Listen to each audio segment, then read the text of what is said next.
범여권 1위 대선 주자인 이재명 후보는 충청권에서 치른 경선에서 과반 득표로 압승을 거뒀습니다. 승기를 잡은 이 후보 측은 결선 투표 없는 본선 직행으로 목표를 상향 조정하면서 자신감을 내비쳤는데요. 세종과 충북에서도 이재명 후보의 독주는 이어졌습니다. 청주에서 진행된 세종 충북 경선에서 이재명 후보는 7,035표를 얻으며 득표율 54.54%로 과반 득표에 성공했습니다. 2위 이낙연 후보는 29.72%를 얻어 1, 2위 간격차는 25%포인트 정도였습니다.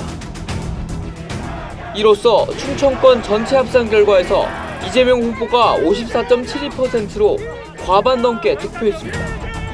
일단 저희 입장에서는 예상치보다 높은 지지율이어서 감사하다는 말씀 먼저 드립니다. 제가 위원장님이 하시는 예, 제가 선관위원장이라 정치적 중립성을 지키면서 예. 이재명 후보 본인도 그렇게 밝혔듯이 뜻밖으로 생각을 하는 게 당내 대체로 분위기가 그렇습니다. 너무 많아서. 뭐 이재명 후보가 좀 앞서가겠거니 했지만 50%를 넘을까?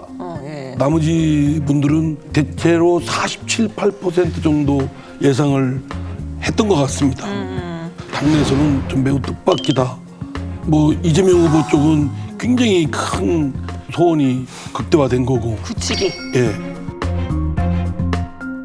위원장님, 그럼 어떻게 해석을 해야 돼요? 그러니까 이렇게 열기가 뜨겁게 그 국민선거인단이 투표를 하고 있다는 건 1차 보도된 결과에 대한 안 되겠다. 내가 지지하는 후보가 너무 낮게 나왔다라는 것들에 대해서 그걸 보충해 주려는 그런 의도에서 많이 한 건지, 아니면 야, 이 사람이 대세론을 형성했으니까 이번에 이 사람을 밀어주자라고 해서 오는 것인지 어떻게 보세요?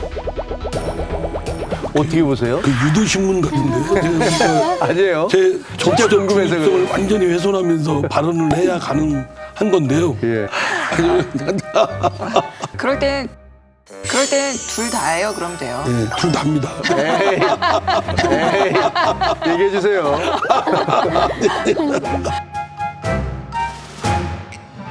예상보다 좀 결과가 좀 더 나온 것 같다라고 말씀하셨는데, 주요 세계기관 조사, 여론조사를 봤을 때 오마이뉴스 리얼미터가 지난 8월 26일 날 네. 민주당 지지층만을 대상으로 했을 때 봤을 때 이재명 53.6, 이낙연 32.7. 지난주에 발표했던 MBS 조사에서는 이재명 50, 이낙연 26. 그리고 이제 KSOI 조사에서 봤을 때는 이재명 55.6, 이낙연 26.8. 얼추 거의 주요 비슷해요. 기관 정례적으로 발표하는 민주당 지지층에서의 적합도가 대전 충청의 결과와 아주 유사한. 이 때문인지 유인태 전 의원의 경우에는 이제 끝났다라는 얘기까지도 끝났다라는 얘기까지도 위원장님의 바람과 달리 이제 끝났다라는 얘기까지도 하게 되었고요. 유인태 사무총장이랑 별로 안 친하세요? 저 존경합니다. 친합니다. 아니, 그분을 그렇게 그렇게 말씀하시면 안 되죠. 그러니까 그렇게 참모를 끼얹으시면은 우리 선관위원장님 서운하게. 그렇게 말씀하시면 안 되죠. 그게. 지금 이제 처음 초장 시작인데 존경한다더니 그렇게 얘기하시네요. 그런데 그럼 지금 첫 번째 그 경선하고 나서 의원들도 약간 좀 이렇게 뒤숭숭하지 않아요? 우리 지금 빨리 이재명 후보한테 가야 되는 거 아니야? 막 이런 거 아니야? 움직임 그런 거 없어요? 일단 끝나고 잠깐만. 아니, 당장 전재수 의원이 강성 친문으로 알려졌던 전재수 의원이 이재명 지지를 선언을 했잖아요. 그러니까 실질적으로 많이 움직이는 거 아닙니까? 뿐만 아니라 문재인 대통령의 인사도 최근의 인사를 보면 이재명 후보 측과 가까운 인사들을 좀 하지 않았나요? 대표적으로 인권위원장도 그렇고요. 홍현익 외교 연구원장인가요? 그분도 그러고요. 그런 인사들이 좀 있어서 저는 뭐 문재인 대통령도 좀 이쪽으로 이미 움직이고 있지 않았나 하는 느낌도 사실은 가지고 있었습니다. 위원장님도 가시는 거 아니에요?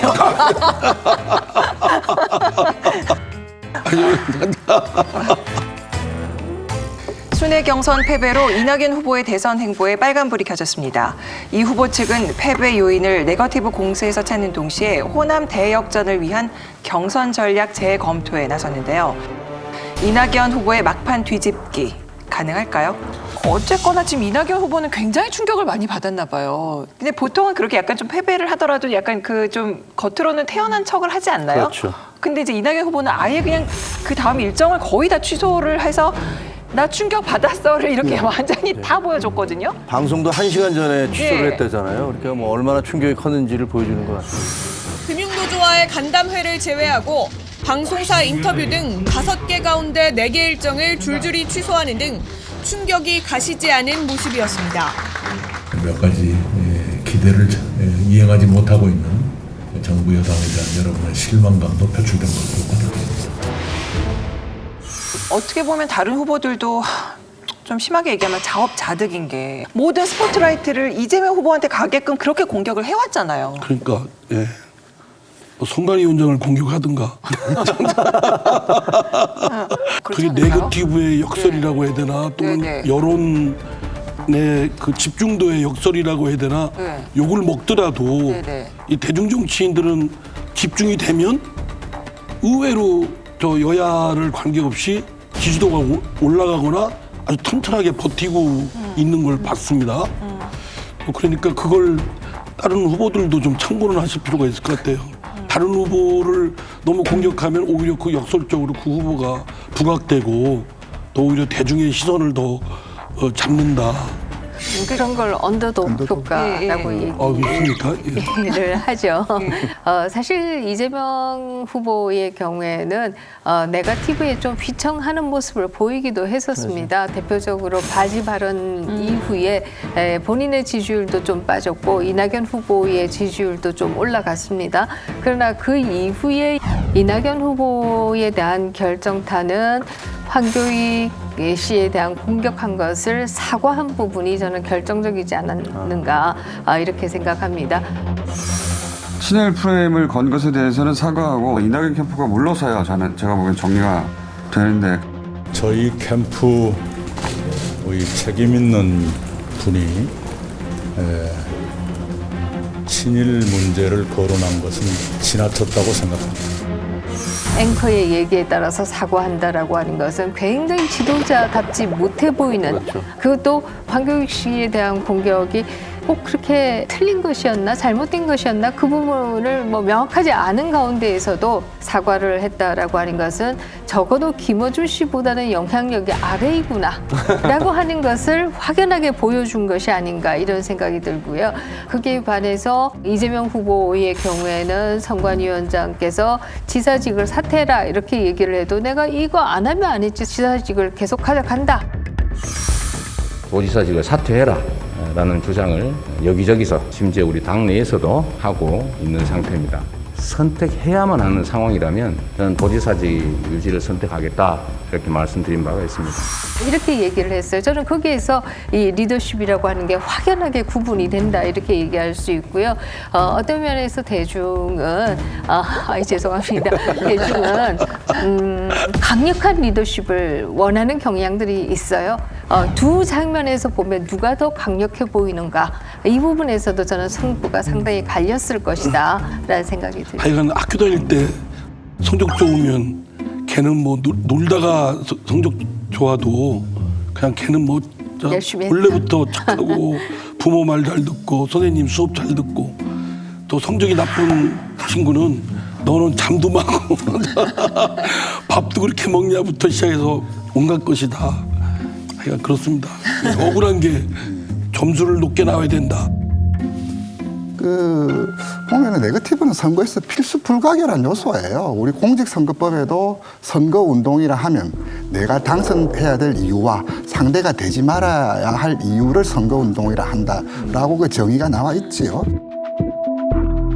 문제는 지금 이제 이낙연 후보의 네거티브 이슈 드리블링이 굉장히 거칠고 정교하지 못했다.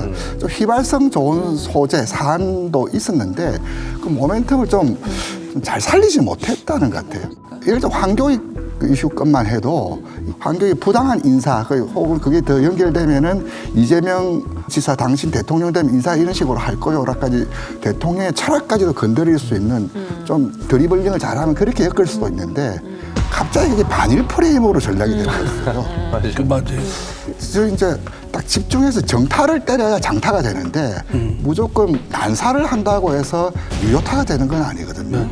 이낙연 대표의 장점은 그분이 이제 지사, 총리, 당대표 하면서 국정 현안에 대해서는 누구보다도 가장 잘 알고 있고 또 기자 출신이지 않습니까? 메시지 전달 능력, 또 안정감 이런 측면이 후보 선택에서 중요한 요인으로 작동하게끔 커뮤니케이션을 해야 되는데 지금은 이제 네거티브 과열 선거에 또 주범으로 몰리면서 결국 네거티브 중단 선언을까지 나와버렸는데 네거티브 선거로 오해받을 만한 일은 저도 캠프도 하지 않을 것입니다.